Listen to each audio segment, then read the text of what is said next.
At the moment I came home expecting a birthday dinner, my father said my brother mattered more. Except it wasn't my brother, it was my little sister, and that night changed everything. My name is Tiera Vaughn. I'm 28 now. Well, I was on the day this all began. I've always been the reliable one in my family, the one who kept things steady. Good grades without drama, full-time job straight out of college in downtown Atlanta, paid my own rent in a tiny apartment, never asked for handouts. I handled everything quietly on my own. My younger sister Mira was different, 24, full of energy, always posting online, chasing brand deals and that influencer life. My parents saw her spark as something special, something worth celebrating big. My quiet grind. That was just expected. For my 28th birthday, I didn't want much. Just a family dinner at home in the suburbs. I hadn't been back in months, working long hours saving every dollar. I even called Mom 2 weeks early. "I'm coming down," I said. She sounded distracted but replied, "Of course, honey. We'll do a nice family dinner." I pulled into the driveway that evening, exhausted from the drive, carrying a small overnight bag, hoping for once they'd make it about me. But the street was lined with cars I didn't recognize. Lights poured from the windows, music, thumping voices laughing inside. I walked in, and there it was, a huge banner across the living room. "Congrats, Mira, major influencer." Contract signed, balloon champagne guests crowding around as my younger sister Mira stood in the middle, beaming in a new dress phone, flashing for stories. Mom hurried past with appetizers. "Oh, Tiera, you're here. Perfect timing." Dad raised a glass from across the room. "Everyone, tonight we're celebrating Mira's big breakthrough. She just landed that huge brand partnership we've all been rooting for." Cheers erupted. Not one happy birthday, no cake waiting, nothing. I stood frozen in the doorway. Later, when the crowd thinned, I quietly asked Dad if they'd forgotten. He looked at me for a second, then said softly, "Don't make this about you right now, honey. We're all here to support Mira's big moment." I forced a smile, congratulated Mira through the noise, then slipped upstairs to my old room. Closed the door. Sat on the bed in the dark. And right then, something shifted inside me. I made a decision, one I didn't fully understand yet, but I knew would change my life forever. If these family stories hit close to home, and you're new here, hit subscribe, turn on notifications so you don't miss what happened next, and drop a like if you've ever felt invisible in your own family. Comment below which sibling dynamic hits hardest for you. Let's dive into the rest. The next morning, I woke up to the usual sounds downstairs, plates being set on the table, the coffee maker gurgling, casual conversation, drifting up the stairs as if the previous evening had been completely ordinary. I stayed in bed a little longer than usual, letting the reality settle in before finally getting up and pulling on jeans and a sweater. When I walked into the kitchen, everything looked normal. Mom was flipping pancakes at the stove, Dad reading the news on his tablet, and Mira already at the island counter with her laptop open. She barely looked up at first, but then spun the screen toward me. "Check this out, the brand just sent over the final contract details. It's official now, and they're talking about a launch campaign next month." Mom turned from the stove with a wide smile. "That's wonderful, sweetheart. You deserve every bit of it." Dad glanced over. "Proud of you, kiddo. This is going to open a lot of doors." They kept going like that through breakfast, discussing potential collaborations and how many posts she should schedule. I nodded along when spoken to, ate a few bites, and sipped my coffee without saying much. No one brought up the forgotten birthday or acted like anything was off. It was just another family meal centered on Mira's latest win. After we cleared the dishes, I went to the hallway to grab my phone charger from upstairs. On the way back down, I paused outside the kitchen door because I heard my parents talking in lowered voices, assuming I was still out of earshot. My mother, Frances Vaughn, spoke first about how Mira had always been so creative and visionary, the kind of person who could turn ideas into something exciting that people wanted to follow. My father, Quentin Vaughn, agreed completely, saying she had that natural spark they needed to nurture so it could really take off. Then Mom added in a softer tone that I was different, practical, and predictable, the reliable one who always landed on her feet without needing much push. Dad murmured something about how that was just my nature, and it made things easier for everyone. I stood there gripping the railing, feeling the words land like small weights piling up. It wasn't new information, but hearing it said so casually confirmed everything I'd been sensing for years. My way of doing things wasn't seen as a strength to cheer for. It was simply the default they counted on.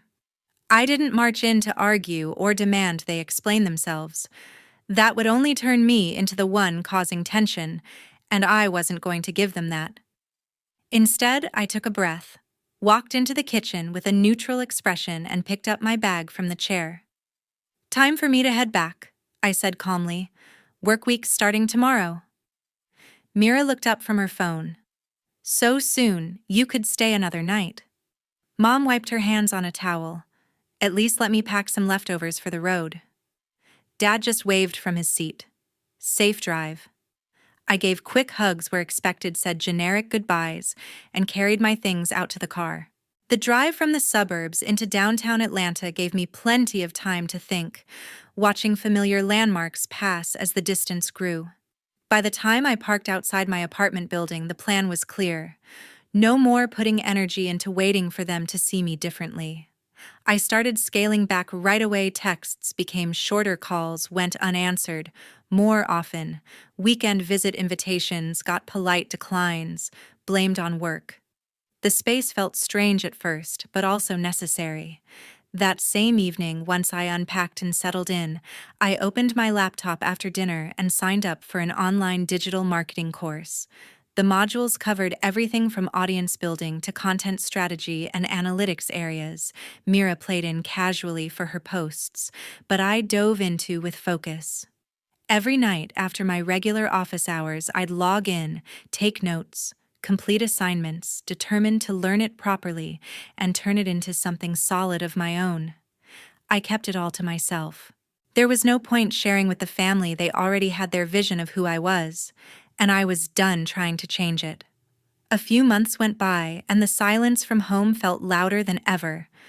My phone rarely rang with family calls anymore, and when it did, it was always for the same reason. Mom would start with small talk about the weather or neighborhood news before getting to the point Mira needed help with something related to her growing online presence. The first time after my birthday trip, Mom called on a weeknight while I was eating takeout at my kitchen table. "Honey, Mira's trying to update her LinkedIn to look more professional for brand meetings. You're good with that kind of thing.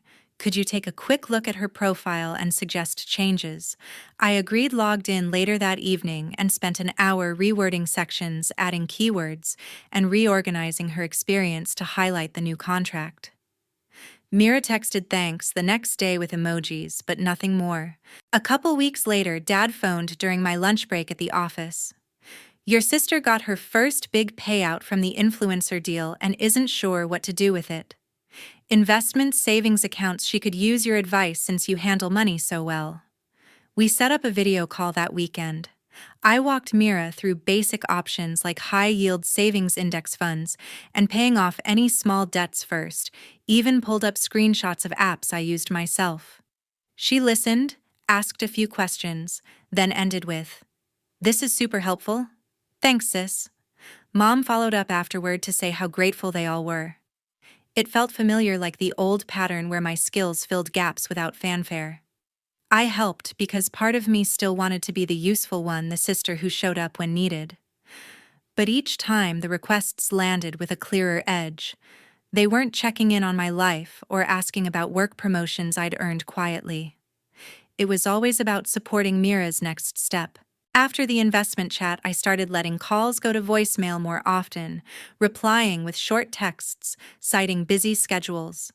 That's when I leaned harder into the side hustle I'd begun in those late-night study sessions.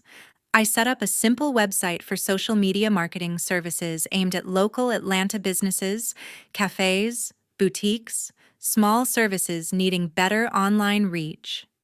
The first inquiries came slowly through online ads I ran on a tiny budget. A neighborhood coffee shop owner messaged about wanting more Instagram engagement.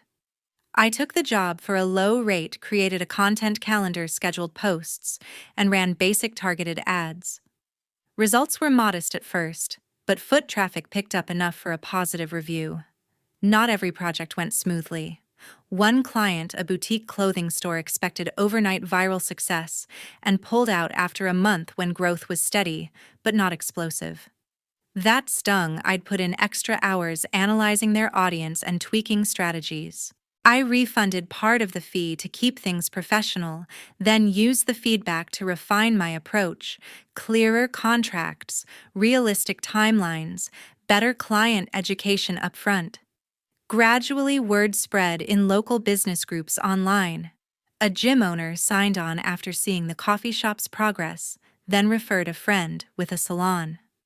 I handled everything myself at first: strategy, graphics, caption writing, analytics reports, working evenings and weekends around my day job.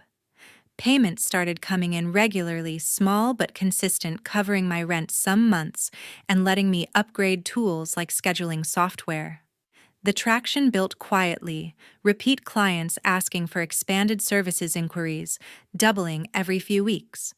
It wasn't overnight success, but it was real progress earned through trial, adjustment, and persistence. I kept it completely private. No posts about milestones, no sharing with family or old friends. This was mine alone, built without expectation or comparison. One afternoon, a thick envelope showed up in my mailbox. I recognized the fancy script on the front right away: formal invitation stock. Inside was a wedding invitation for Mira and her fiancé Joel Vance, set for a venue outside Atlanta in a few months. My name was printed as Tiera Vaughn, spelling wrong on both parts, and there was no +1 option checked. I stared at it for a minute in my apartment kitchen, feeling that familiar mix of resignation and distance. It didn't surprise me, but it still landed like confirmation of where I stood. I set the card on the counter without replying right away, eventually sliding it into a drawer with other mail. No anger, no immediate text to mom asking why, just quiet acceptance that this was how things were. By then, the agency I'd been building on the side had started gaining real momentum. Retainer clients were renewing monthly, and word-of-mouth referrals from satisfied local businesses brought in new inquiries faster than I could handle alone. I reached a point where weekends weren't enough, so I posted for a freelance content creator on a few professional boards. After reviewing portfolios and test assignments, I hired the first one, a graphic designer, who could take over visuals while I focused on strategy and client communication. Adding that help freed up time and let me scale services, offering packages with ads management and analytics reporting. Invoices started adding up to more than my full-time office salary some months, letting me build a small emergency fund and invest in better tools like premium software subscriptions. The only person who knew about any of this was my old college friend, LaToya Dean, someone I'd stayed in touch with loosely over the years through occasional texts and coffee meetups when schedules aligned.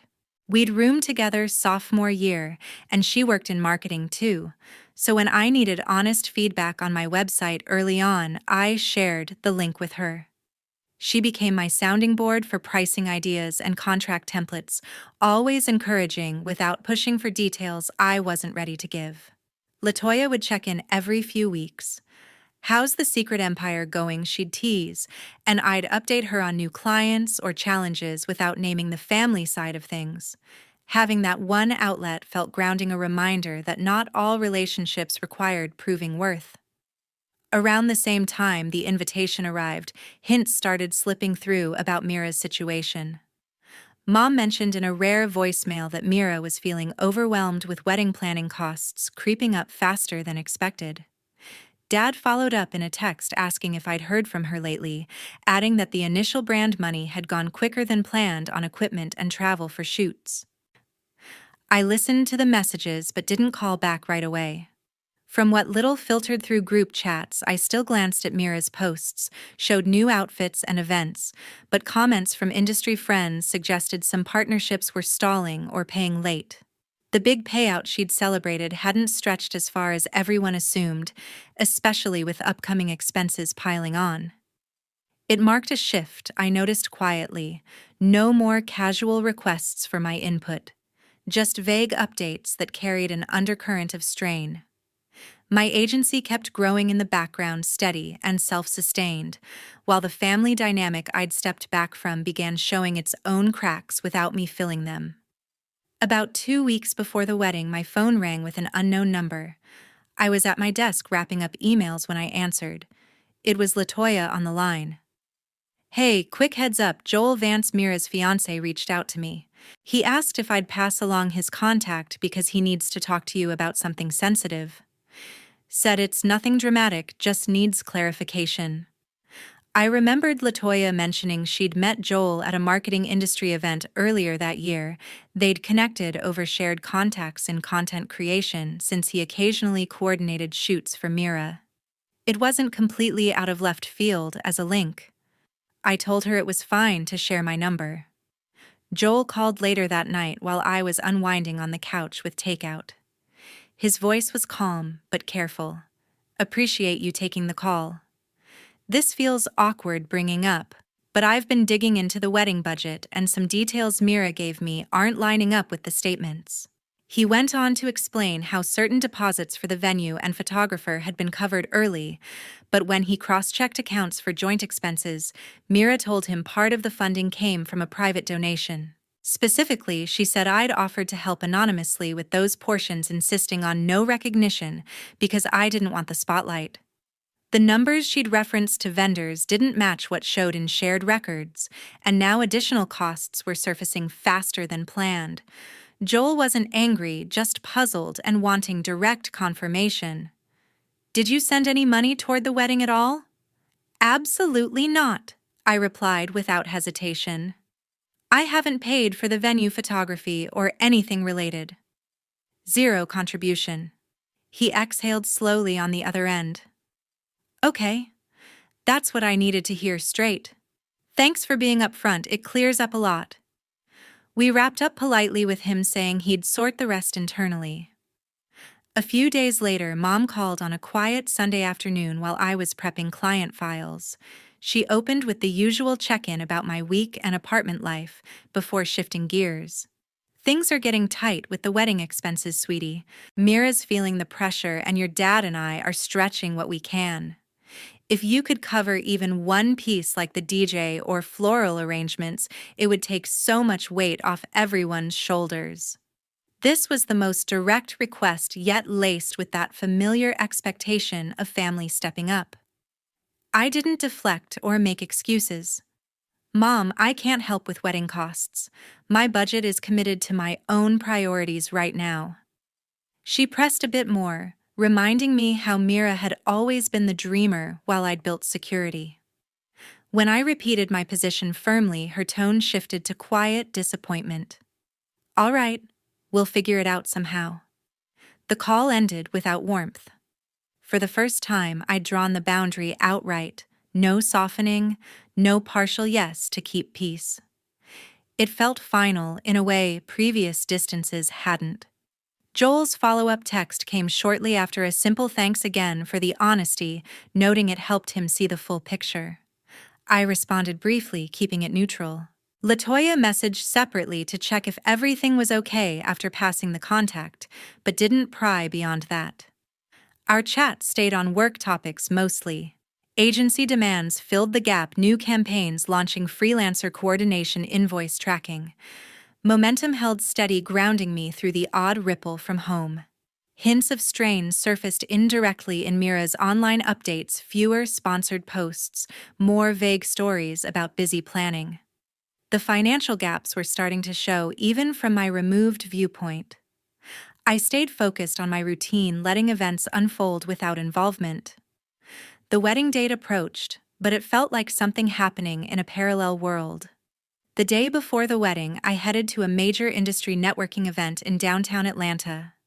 I'd booked a small booth months earlier when the agency was still growing steadily, figuring it would be good exposure among local businesses and marketers. The venue was packed with professionals milling around tables, swapping cards, and demoing services under bright lights. My setup was simple: a branded banner, portfolio tablets, looping case studies, printed brochures, highlighting results from recent campaigns. The freelancer I'd hired handled graphics display, while I talked to visitors explaining packages for social media management and ad optimization. Traffic picked up faster than expected. Owners of restaurants and retail shops stopped by after hearing referrals, asking detailed questions about ROI tracking and content calendars. I collected stacks of business cards, scheduled follow-up calls, and closed verbal agreements for 3 new retainers on the spot. One from a fitness studio chain, looking to expand reach; another from an e-commerce brand needing seasonal pushes. The energy kept me focused, chatting confidently about strategies that had worked for similar clients. It felt validating to see interest turn into commitments based on actual outcomes, not hype. Toward late afternoon, while restocking brochures, I spotted Joel weaving through the crowd. He looked polished in a button-down name tag from his own vendor table elsewhere in the hall. Our eyes met, and he made his way over with a surprised smile. "Didn't expect to see you here," he said, glancing at the booth setup. "This looks professional. Mira mentioned you had something going on the side, but I had no idea it was at this level." I nodded, keeping it light, and gave him a quick overview of services while handing over a card. He flipped through a brochure, eyebrows raising at client testimonials and growth metrics. We stepped aside from the table for a quieter chat as foot traffic slowed. Joel lowered his voice a bit. "Since we talked last, more pieces have come up. Mira's been spending heavily on wedding extras, custom favors, upgraded lighting, saying funds were covered or coming in soon. But when I asked for receipts to balance the joint account, stories shifted about where money originated. He described recent credit card charges that exceeded what her influencer payouts could reasonably support, plus evasive answers when pressed for clarity. It painted a pattern of overextension built on assumptions others would fill gaps. Hearing it laid out confirmed the distance I'd felt was justified. I listened without adding judgment, just acknowledging how complicated it must be navigating that close to the date. We exchanged a few more words about the event before he moved on to other connections. The encounter left me with mixed relief, validation that my boundaries held alongside quiet concern for the fallout ahead. The rest of the afternoon wrapped strong.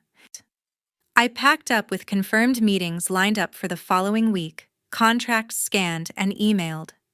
Driving home through evening traffic, the day's success settled in as tangible progress earned through consistent effort. Agency momentum carried into the night as I reviewed new leads and delegated tasks to the freelancer. Numbers looked promising for the quarter, steady growth without fanfare. Joel's unexpected appearance lingered as a reminder of overlapping worlds, but it didn't derail focus. Tomorrow's event felt separate now, something I could observe from afar if needed. Wedding day arrived with perfect weather. Clear skies and warm air made the outdoor venue look exactly like the photos Mira had shared online for months. White chairs in neat rows, floral arches framing a fountain, string lights ready for evening. I drove out from the city mid-afternoon, as agreed with Joel, parking among familiar cars from family, friends, and industry contacts. Guests milled around in pastel dresses and linen suits, sipping champagne, while a string quartet played softly. Mom spotted me first near the entrance, waving with a tight smile, before pulling me into a quick hug. Dad stood nearby, chatting with relatives, nodding my way without approaching. Mira was nowhere visible, yet likely in the bridal suite. I found Joel off to the side, adjusting his tie, looking composed despite everything. He greeted me quietly. "Glad you came. This won't be the day everyone expected, but it's the right call." We stepped away from the crowd for a moment. He explained he'd made the decision days earlier after more inconsistencies surfaced, wanting to handle the announcement himself rather than let rumors spread later. The plan was simple: speak privately with Mira, first return the ring, then address guests briefly before people settled in for a ceremony that wasn't happening. Soon after, raised voices carried from the bridal tent, Mira's sharp tone cutting through. Joel headed that direction, and I stayed back near the seating area as guests began filling chairs. Whispers started circulating when the scheduled start time passed, without movement from the wedding party. Eventually, Joel emerged alone and walked to the small stage with the microphone set for vows. The quartet stopped playing. He tapped the mic once, drawing attention as conversations hushed. "Everyone, thank you for being here today," he began evenly. "I need to share that there won't be a wedding. After careful thought, I've realized continuing wouldn't be honest. Issues around trust and financial dishonesty have made it clear this isn't the right path forward." He kept it short. No specific accusations or emotional outbursts, just factual and calm. A stunned quiet fell over the rows, broken by murmurs and shifting chairs. Mira appeared moments later from the tent, makeup-streaked dress trailing as she hurried toward the stage. "This is ridiculous, you're embarrassing me in front of everyone," she cried, voice cracking. She turned to the crowd, pointing in my direction. "She's the one who poisoned everything, turning you against me out of jealousy." Head swiveled my way. Mom rushed forward, trying to calm her dad, frozen nearby, looking pale. A few guests I recognized from the networking circuit exchanged glances, one leaning to another about how my agency had delivered solid results for their business last quarter. I stood still near the back, meeting eyes briefly but saying nothing. The accusation hung in the air, but no one pressed me for response. Attention stayed on Mira as her volume rose, repeating claims about interference and unfairness, while Joel remained quiet on stage. Staff began discreetly guiding people toward exits or the bar area for drinks, turning the event into an awkward reception without ceremony. Relatives clustered in small groups, offering comfort or speculation. I slipped away during the confusion, walking back to my car without drawing notice. The drive home felt strangely peaceful, highway stretching ahead under blue sky. Whatever fallout unfolded behind me wasn't mine to manage anymore. Agency emails waited when I arrived, new inquiries from event contacts, follow-ups to schedule. Normal rhythm resumed quickly, grounding in work that depended only on effort put in. In the weeks and months after that day, everything shifted. News traveled fast in Atlanta's tight circles. Mira's smaller brand deals started dropping off one by one, companies citing scheduling conflicts or budget changes, but whispers pointed to the wedding fallout making her a riskier partner. Her follower count dipped steadily as curiosity seekers unfollowed and engagement rates fell. Booking new gigs became tougher. Agents hesitated when her name came up, preferring creators without recent public drama. The financial hit showed up soon, too. Venue deposits were non-refundable, and prepaid vendors kept portions for cancellations. Credit card statements piled high from dress alterations, custom decor, and last-minute additions she'd insisted on. Payments lagged, balances carried over, and her credit score took a steep drop, enough to complicate apartment renewals or future loans in a city where good credit opens doors. Mom called a handful of times in the following weeks, leaving voicemails that focused more on how the family looked to neighbors and old friends than on what I'd felt that day. Dad sent a couple texts suggesting we talk to clear the air for everyone's sake and preserve appearances at future gatherings. Their messages carried that familiar tone of damage control over genuine regret.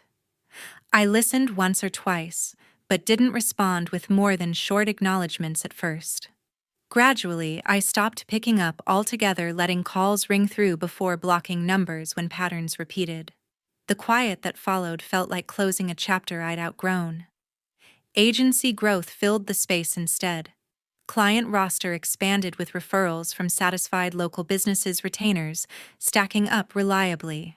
Revenue crossed thresholds that allowed leasing a small office suite downtown, proper desks, meeting room, even a logo sign on the door. Hiring grew to include the original freelancer full-time, plus a part-time assistant for admin tasks. Projects ranged from full brand overhauls to ongoing content management, all built on results that spoke for themselves. Latoya remained a steady contact, trading advice on tools or market trends over coffee, now and then. Joel reached out occasionally too, mostly professional updates since he stayed in the content coordination world. Our exchanges stayed light and friendly, mutual respect, without deeper ties. Looking back, the clearest revenge wasn't loud confrontation or public call-outs. It was the silence I maintained and the life I built independently. No explanations owed, no energy spent justifying choices. Success on my terms became the strongest statement, proving reliability wasn't invisibility, it was foundation. Favoritism leaves marks that don't fade overnight, but stepping away creates room for something better. When one side only values you as support going, no contact protects what's yours to grow. For anyone who's felt overlooked in their own family or carried more than their share, know that choosing yourself isn't selfish, it's necessary. Real connections don't demand you dim your light. Thank you for sticking with this story to the end. If any part resonated or reminded you of your own experiences, share in the comments. I read them all. What lesson hit hardest for you? Like if you're glad for the quiet win, subscribe for more real-life dramas, and turn on notifications. Appreciate you being here.